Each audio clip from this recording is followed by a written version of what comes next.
반갑습니다. 산골짜기 TV입니다. 제가 지난 주일 설교 때에 갈라디아서 5장 22절 23절 말씀에서 이 성령의 열매라고 번역된 부분이 성령의 열매라고 보기보다는 사람의 영의 열매다, 이렇게 영의 열매로 번역돼야 된다라고 말씀드렸고, 이 부분이 좀 번역상의 오류로서 제가 지적했는데, 이 부분을 좀 더 정확하게 해설하는 것이 필요하다고 생각합니다. 그리고 영의 열매로 이해하는 것이 우리가 실제로 적용하는 데 있어서는 상당히 많은 도움이 될 것 같다는 생각이 듭니다. 그런데 주의해야 될 부분이 있습니다. 왜냐하면 이 영의 일에 대해서 우리가 이론적으로 얘기를 하다 보면은 필연적으로 오류가 생깁니다. 이걸 체계화시키거나 이렇게 할 수 없는 성격이 있거든요. 그래서 성령이 교회들에게 하시는 말씀을 들어라 이렇게 하실 때에도 끊임없이 들으면서 살아있는 관계 속에서 이해해 나가면서 그 관계가 성숙해가면서 더 풍성해지는 이해가 생기는 것인데, 이걸 뭔가 딱 이해부터 하고, 그러니까 이성으로 육으로 영을 이해하겠다는 식으로 들어가면 반드시 오류에 빠지게 되는 거죠. 그래서 이 부분은 이제 제가 단어나 뭐 설명을 해 나가겠지만, 이 머리로서 이해하려고 하기보다는 성령과의 관계 속에서 이해해 나가는 쪽으로 이렇게 받아들이셔야 됩니다. 그리고 그렇게 적용해 나가셔야 됩니다. 만약에 이 영상을 들으면서 이제 저 사람 말이 맞나 안 맞나 이성적으로 계속 하다 보면, 물론 이성적으로 보셔야 됩니다만은 그렇게 해서 뭔가 내가 알아야 되겠다 이런 식으로 접근하면 제가 어떤 그런 체계를 설명하려는 것은 아니기 때문에 결국에는 이제 하나님과의 바른 관계 속에서 이해해 나가시고 관계를 통해서 알아가셔야 된다. 하나하나 그렇게 알아가셔야 된다. 근데 이제 그것을 위해서 우리가 기초적으로 이렇게 개념이나 이런 게 틀어져 있으면 방향이 틀리기 때문에 일단 그 부분은 바로 하고 그렇게 좀 접근하시는 것이 좋다. 이렇게 보는 거죠. 그래서 이 본문에서 왜 이것을 영의 열매로 번역해야 되느냐 하는 부분을 한 3가지 정도로 보려고 합니다. 첫 번째로는 성경 전반적인 부분에서 우리가 영과 육을 구분하는 부분, 또 인간의 영과 성령이 구분되는 그런 본문들을 가지고 어떻게 봐야 되는지를 한번 살펴볼 것이고, 그 다음에 갈라디아서 본문의 문맥을 통해서 한번 살펴보고, 또 그 용어의 쓰임새를 통해서 살펴볼 것이고, 마지막으로 요한복음 15장에 예수님이 열매에 대해서 얘기하신 부분이 있죠. 그래서 열매 맺는 주체는 정확하게 나옵니다. 그래서 이 부분과 갈라디아서 5장 22절 23절의 그 성령의 열매가 같은 맥락으로 가야 되지 않겠습니까? 주님이 열매 맺어야 된다고 하신 것은. 그래서 결론은 예수님의 말씀으로 결론을 맺어보도록 하겠습니다. 첫 번째 우리가 알아야 될 것은 푸뉴마라는 단어인데, 이 단어는 바람, 영, 성령 이 3가지로 다 번역이 가능합니다. 그래서 그 요한복음 3장에 보시면 이제 니고데모에게 말씀하신 이 부분에서 예수님이 푸뉴마라는 단어를 다양한 의미로 쓰십니다.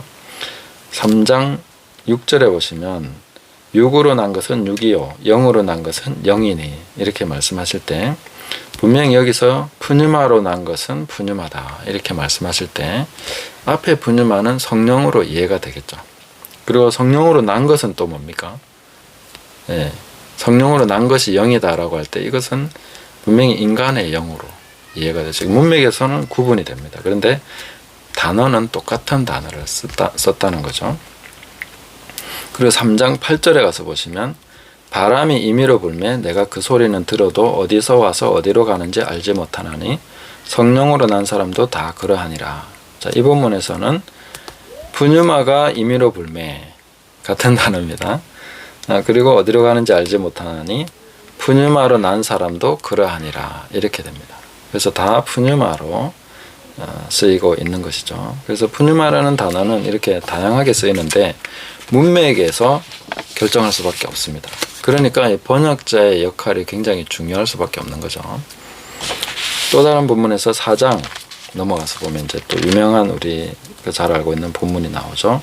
23절에 보시면 아버지께 참되게 예배하는 자들은 영과 진리로 예배할 때가 오나니 곧 이때라 아버지께서는 자기에게 이렇게 예배하는 자들을 찾으시느니라.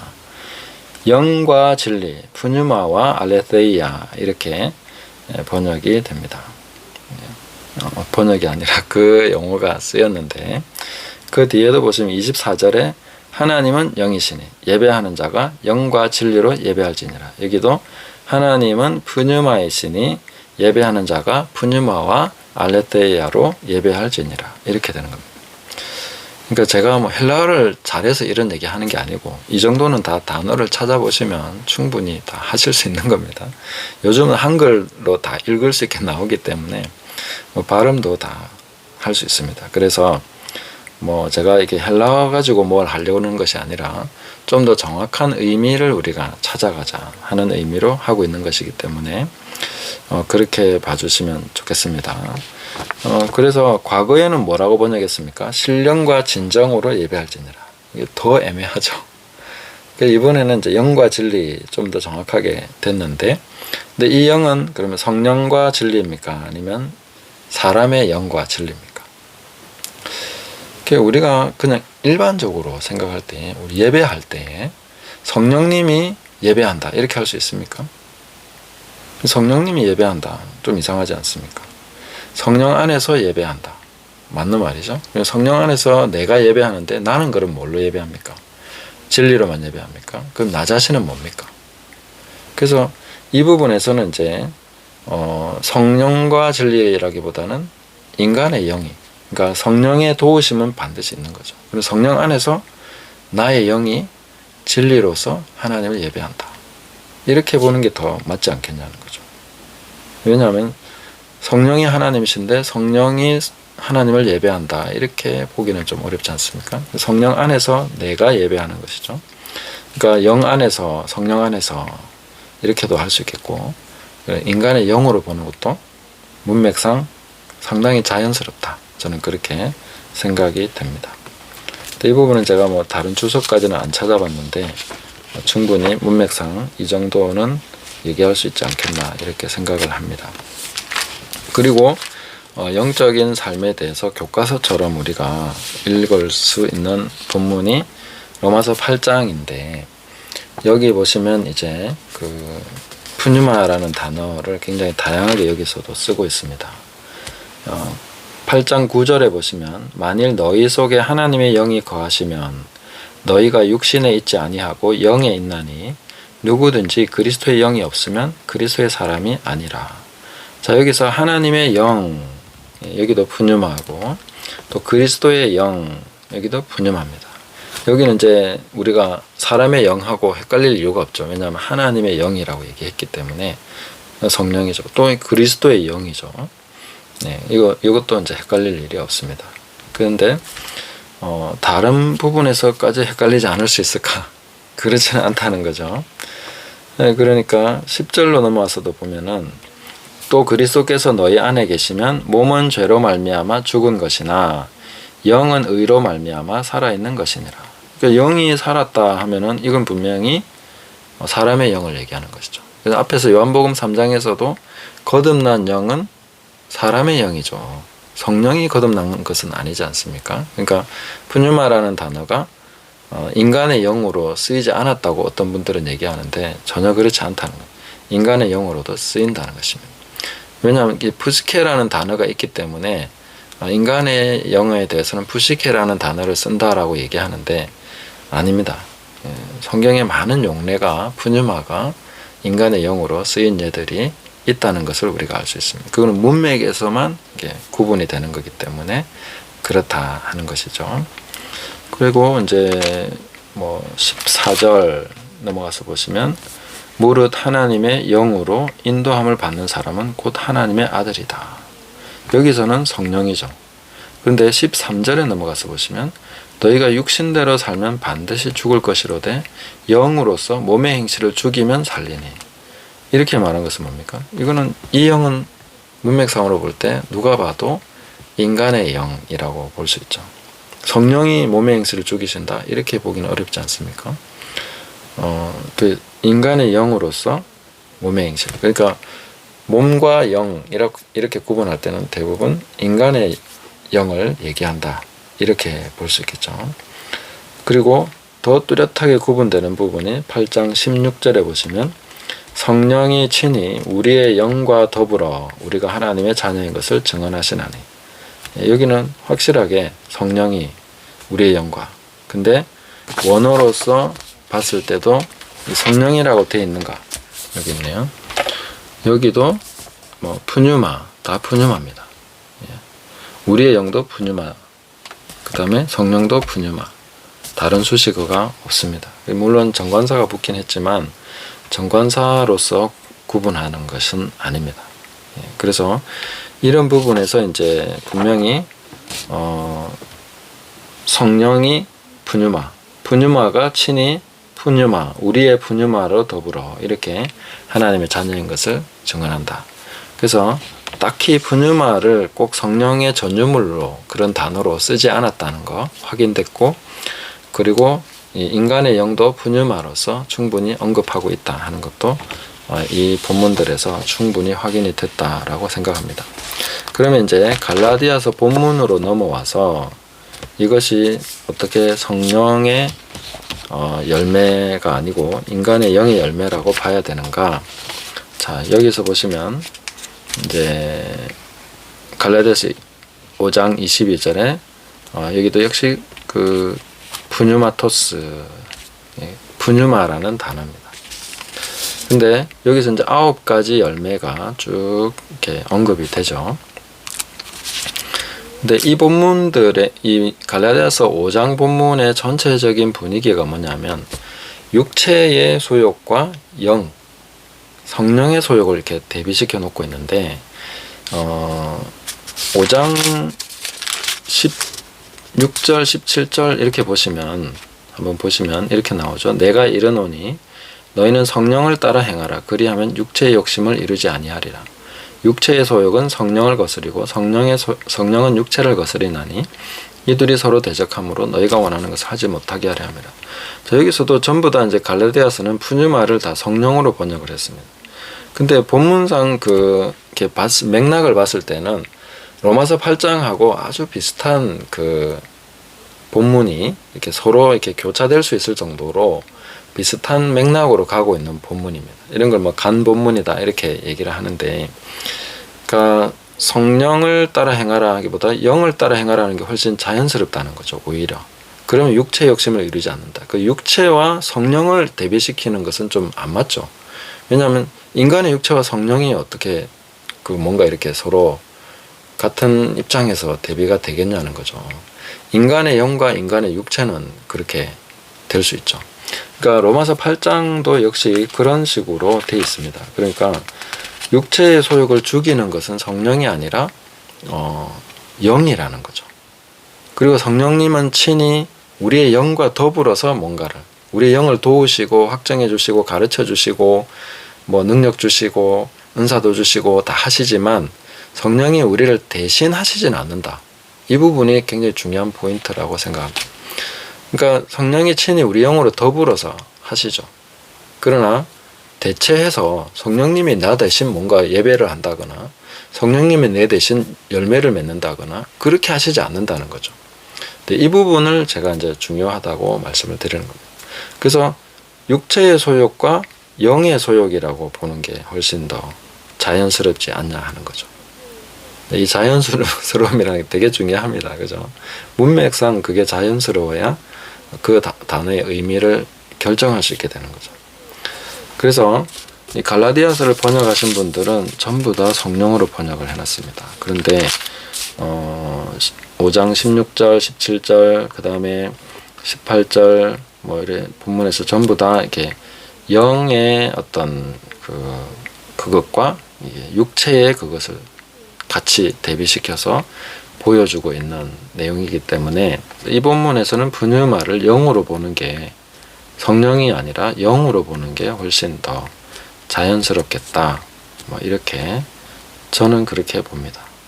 그리고 이 성령의 열매라고 한 것이 영의 열매가 맞다라고 할 수 있는 부분이 또 하나 더 나옵니다. 예. 그래서 5장에서 이렇게 성령의 열매, 영의 열매에 대해서 9가지로 쭉 말씀하시고 나서 25절에 보면 만일 우리가 성령으로 살면 또한 성령으로 행할지니 이렇게 돼 있는데 여기도 역시 푸뉴마 계속 그렇게 되는 거거든요. 그 영으로 살면 영으로 행할지니 아니면 성령으로 살면 또한 영으로 행할지니 이렇게 보는 것이 좀 더 뭔가 구분돼야 된다는 생각이 듭니다. 만일 우리가 성령으로 산다면 또한 영으로 행할지니 아니면 성령으로 산다는 게 뭡니까? 네. 이런 부분에서 잘못 우리가 이해하면은 우리가 어떤 성령에 의해서 뭔가 확 그 지배당해서 나의 의지나 나의 생각은 전혀 없이 막 그렇게 통제된 어떤 삶을 살아야 된다는 식으로 성령에 대해서 오해하고 있는 분도 계시죠. 성령님은 절대 그렇게 하시는 분이 아닌데 그러다 보면 이제 악한 영이 그것과 이렇게 구분을 잘 못하게 돼서 오히려 미혹당하는 경우도 있습니다.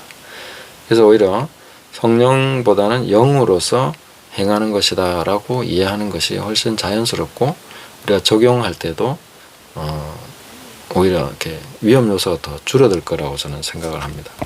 그리고 6장 1절에서 여기 와서 보시면은 이런 부분이 나오죠. 형제들아 사람이 만일 무슨 범죄한 일이 드러나거든 신령한 너희는 온유한 심령으로 그러한 자를 바로잡고 너 자신을 살펴보아 너도 시험을 받을까 두려워하라 했습니다. 자, 여기서 신령한 너희는 뭐겠습니까? 예상하시는 대로 푸뉴마티코이 그러니까 너희는 영적인 사람인즉 그럼 어떻게 해야 됩니까? 온유의 영으로 푸뉴마티 프라우테토스 이렇게 되어 있습니다. 온유의 영으로서 온유의 영 안에서 그런 사람을 살펴보고 너 자신도 살펴봐라 이렇게 말하고 있는 거죠. 그러면 이제 그 앞에 영의 열매가 뭐라고 했습니까? 온유가 있죠. 23절에 온유와 절제니. 그러면 그 영의 열매가 이제 6장 1절에서 실제로 적용하는 방식을 사도 바울이 가르쳐 주고 있는 거죠. 어떻게 하면 이 영의 열매를 맺을 수 있는가? 자, 범죄한 일이 드러났을 때 너희가 영적인 사람이니까 온유의 영으로서 너희가 그 사람을 바로 잡아라. 이렇게 말하고 있는 거예요. 그러니까 나의 영이 온유의 영으로서 작용하도록 하라는 거죠. 그 온유함을 내 영에서 탑재하고 있다 하는 것을 얘기해 주고 있고 그 온유한 영 안에서 너희가 행하여서 그 문제를 바로 잡아라. 이렇게 하고 있는 겁니다. 그것이 내 영의 열매라는 거죠. 그러니까 6장 1절에서는 이렇게 번역을 해놨죠. 그러니까 여기도 똑같이 푸뉴마라는 단어인데 여기는 온유한 심령으로 이렇게 해놨고 또 신령한 너희는 이렇게 번역이 되어 있는 거죠. 그러니까 이 번역이라는 것이 뭐 완전할 수는 없습니다. 그렇다고 제가 뭐 번역한 분들을 뭐라 하는 게 아니고 그분들은 최선을 다해서 했지만 또 후배된 우리가 또 말씀을 읽으면서 이 부분들은 좀 더 우리가 뭐 헬라어나 뭐 원어에 있어서 우리가 아니라 제가 그분들보다 더 낫다 절대 그렇게 생각하는 거 아닙니다. 이것은 최선을 다해서 어떤 문맥적으로 말씀을 깨닫고 싶기 때문에 이런 부분들을 이제 살펴보는 것뿐입니다. 해서 봤을 때 제가 이 부분을 이제 저도 최근에 아니라 이번에 정말 보면서 알았거든요. 이렇게 돼 있네. 그러니까 영의 열매가 9가지가 나왔는데 6장에 와서 적용하는 방법을 가르쳐 준 겁니다. 문제가 생기지 않느냐? 그 문제에 대해서 너가 온유의 영 안에서 그 문제를 대하고 해결을 해봐라. 그렇게 함으로써 온유의 열매를 맺게 되는 거죠. 그것은 성령님이 반드시 도와주시죠. 여기 성령을 제외한다거나 뭐 성령님이 필요 없다거나 이런 얘기 절대 아닙니다. 오해하시면 안 됩니다. 제가 여기서 인간의 영이라고 얘기했다고 해서 성령님이 배제된다거나 뭐 틀렸다거나 그런 얘기 아닙니다. 그리고 인간의 영과 성령님을 정확하게 우리가 일상에서 분리해서 생각하는 게 사실 쉽지 않습니다. 왜냐하면은 성령님이 친히 우리 영과 더불어서 증언을 해 나가시거든요. 그러면 무슨 일이 일어나느냐면 내 영 안에서 일어나는 생각이 곧 성령의 생각이 그럴 때가 많습니다. 그러니까 그것을 우리가 하나님의 자녀인 것을 증언하신다 했지 않습니까? 그럼 제가 이 본문을 가지고 하나님의 음성을 듣는 것에 대해서도 말씀을 드린 적이 있는데, 성령의 음성을 듣는다 하는 것은 우리의 이성이나 그런 것과는 훨씬 더 풍성하게 또 빠르게 우리가 캐치를 하게 돼 있습니다. 그러니까 내가 성령의 음성을 듣는다는 그 어떻게 보면 느낌조차 없는 거예요. 아, 내가 음성 들어야지 이러고 듣는 게 아닙니다. 이미 내 영은 성령님과 교통하고 있고 성령님은 우리 영에 다 말씀하시고 있기 때문에 제가 생각도 하기 전에 이미 거기에 대한 정보를 가지고 있는 경우가 대부분입니다. 딱히 질문하지 않아도 이미 저는 알고 있다는 거죠. 그게 내 영의 뛰어남이 아니라 성령님이 이미 내 영에 증언을 하시기 때문에 그것이 곧 영의 역할이고 그렇게 작용하고 있기 때문입니다. 그래서 영의 9가지 열매를 우리가 알고 나면 이것을 적용하기도 굉장히 실제적으로 가능해집니다. 왜냐하면은 내가 온유의 영이 있구나, 절제의 영이 있구나, 내 안에 있다는 거예요. 내 영이 그렇다는 겁니다. 그 영 안에서 내가 행하라는 겁니다. 그 6장 1절이 바로 그걸 얘기해주고 있는 것입니다. 온유한 영 안에서 영적인 너희가 그렇게 그 문제를, 그러한 사람을 바로잡아서 문제를 해결하라고 얘기하는 것입니다.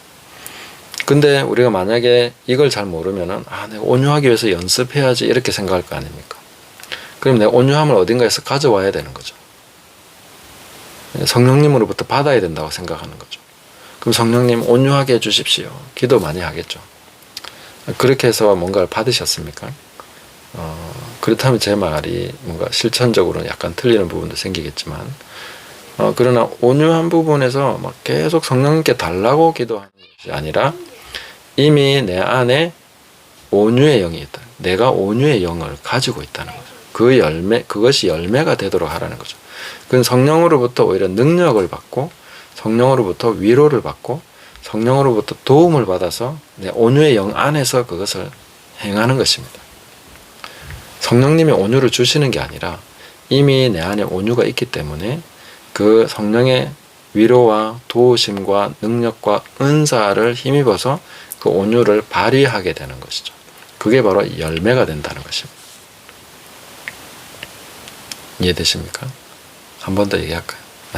영상이니까 반복해서 들어보십시오. 그리고 만약에 이미 문제에 있어서 약간 이해가 안 되는 부분이 있으시면 반드시 질문을 해 주십시오. 애매하게 넘어가지 마시고, 저도 확인해야 되고 잘 이해하셨는지 아니면 맞는지 안 맞는지 확인해 봐야 되는 거니까 꼭 그렇게 해주시면 좋겠습니다. 도움이 되시면 도움이 되셨다고 영상을 이렇게 댓글을 남겨주시고 그래 주시면 저도 많이 도움이 되겠습니다. 그래서 이 본문에서 제가 두 가지로 갈라디아서 5장 본문에서 6장까지 해서 말씀드렸습니다. 첫 번째로는 이 본문에서 사용된 성령이라는 단어는 오히려 로마서 8장과 같이 거의 비교될 수 있는 비슷한 맥락으로 가는 본문인데, 로마서에서는 영으로 번역되어 있고 갈라디아서에서는 성령으로 번역되어 있는데, 성령과 육체를 대비하는 것보다는 영과 육체를 대비한 로마서의 그 맥락이 그 갈라디아서에도 그대로 적용되는 것이 문맥적으로 훨씬 더 자연스럽다. 그런 의미에서 갈라디아서에서 성령으로 번역된 단어는 영으로 번역하는 것이 훨씬 더 문맥이 자연스럽겠다. 이 부분 하나 말씀드렸고, 두 번째는 이제 6장 1절에서 이 영의 열매 중에 온유의 열매를 어떻게 적용하는지를 실제로 보여주고 있는데, 거기에 사용된 번역이 이제 신령한 또 심령 이렇게 번역된 단어가 동일하게 푸뉴마라는 단어다 하는 거죠. 그래서 이 푸뉴마라는 단어를 또 그렇게 임의로 번역을 해놨기 때문에 전혀 연관성이 없어 보이는 본문이 된 것이죠. 그러나 같은 맥락에서 온유의 열매를 어떻게 맺을 수 있는지를 갈라디아서 6장 1절이 오히려 가르쳐주고 있는, 실제적으로 지도하는 그런 본문의 가르침이다. 그래서 인간의 영으로서 번역하는 것이 훨씬 좋지 않겠는가 하는 게 이제 저의 견해입니다. 그래서 번역상의 오류라고까지 제가 말씀드린 거는 조금 수정을 하고 싶고요. 뭐 최선을 다한 번역이지만 그러나 그분들의 신학에 의해서 또 번역된 거기 때문에 이 부분은 후세대 또 뭐 말씀을 연구하는 분들이 수정을 계속해 나가는 것이 자연스럽겠죠. 마지막으로 이제 요한복음 15장에서 보시는 것이 이제 예수님이 나는 참 포도나무고 내 아버지는 농부고 너희는 바로 그 포도나무의 가지다. 그렇게 말씀하셨죠. 네, 그러면 이제 15장 4절부터 한번 읽어 드립니다. 내 안에 거하라 나도 너희 안에 거하리라. 가지가 포도나무에 붙어 있지 아니하면 스스로 열매를 맺을 수 없음 같이 너희도 내 안에 있지 아니하면 그러하리라. 나는 포도나무요 너희는 가지라. 그가 내 안에 내가 그 안에 거하면 사람이 열매를 많이 맺나니 나를 떠나서는 너희가 아무것도 할 수 없음이라. 사람이 내 안에 거하지 아니하면 가지처럼 밖에 버려져 마르나니 사람들이 그것을 모아다가 불에 던져 사르느니라. 자, 여기서 누가 열매를 맺는 주체가 누구냐 하는 것을 분명하게 말씀하고 계시죠. 5절에 보시면 내가 그 안에 거하면 사람이 열매를 많이 맺나니. 열매 맺는 것은 예수님도 아니고 성령님도 아니고 사람이다. 주체가 딱 나오죠. 그 사람이 열매를 많이 맺는다. 그리고 우리와 상관없이 성령님이 열매를 맺는 것은 아니라는 거죠. 성령님이 우리를 도와주시고 우리가 예수님께 붙어있고 예수님이 우리 안에 거하심으로써 사람이 열매를 맺는 거다. 내가 열매를 맺는 거다. 그래서 9가지 열매는 성령의 열매라기보다는 성령의 도우심으로 말미암아 예수 그리스도께서 내 안에 계심으로 말미암아 내가 열매를 맺는 것이다. 나의 영으로서 이해하는 것이 훨씬 더 바람직하다. 이렇게 될 수 있는 것입니다. 그러면 이렇게 하는 것이 무슨 도움이 있느냐 이렇게 생각할 수 있는데 이미 들으시면서 많은 적용이 되시는 분도 있으실 것이고 이 부분에 고민하신 분이라면은 이러한 가르침이 상당한 자유와 또 분명한 관점을 제공할 수 있었을 거라고 저는 기대를 합니다. 근데 그게 만약에 애매하다 싶으시면 저는 어떤 유익이 있다고 생각하냐면 나의 영으로서 열매를 맺는다고 하는 이 관점을 갖게 되면은 실제로 우리의 기도의 방향이 많이 바뀌겠죠. 성령님의 도우심으로 내가 열매를 맺는 거니까. 그리고 핑계거리가 없어지겠죠. 성령의 열매니까 성령님이 하신다고 생각하고 내가 안 하려고 했던 그런 나의 수동성이나 이런 것으로부터 벗어나야 된다는 것을 알게 될 것입니다. 그래서 이런 올바른 진리가 조명이 되기를 바라고 제가 지금 말씀드린 이 부분에까지 쭉 들어보시고 수긍이 되시면 되시는 대로 안 되면 안 되시는 대로 짧게라도 후기를 남겨주시면 제가 그 부분을 참고해서 다시 또 정리를 하든지 아니면 이 부분을 좀 더 유익하게 좀 더 이렇게 풍성하게 해야 될 부분이 있는지 교정할 부분이 있는지 이런 것도 더 살펴보도록 하겠습니다. 도움이 되셨다면 많이 또 소개도 해주시고 공유도 해주시고 알려주시면 좋겠습니다. 감사합니다.